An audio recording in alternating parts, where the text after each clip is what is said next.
This is Edna Posey. When I first saw this photo, I immediately welled up because I know what tragedy would strike, which she didn't know at the time. You can see that she did her hair, wore a nice dress, smiling with her son. They probably went to JCPenney for this special photo.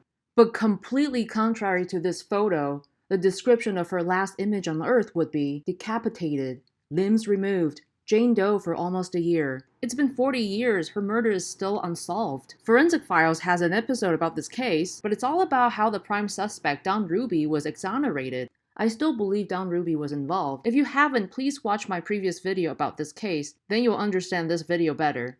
Don received Edna's child support checks regularly, and even after she was dead, there were still checks being signed and cashed by Don and his wife Leigh, because no one knew Edna died before her body was identified. Don and Leigh would lose that extra income from child support if Edna took her son back. I believe this is also why Edna's body was being done that way, to make it hard to identify her so no one would know she died and the checks will keep coming. Don and Leigh knew 3 men with extensive criminal records. I will talk about one of them in particular today. This man was convicted of rape in the late 70s. I mention this because there was semen on Edna's torso. If this man had sexually assaulted Edna, he would definitely find ways to not get arrested for a crime that he already tried to fight. The murder happened when Edna had her life on the right track. She just got promoted and she wanted her son back. Even if Don didn't kill her, he and his wife knew people. Let's hope CODIS already got samples from those people that Don and Leigh knew. Once the DNA can get tested, we would know for sure.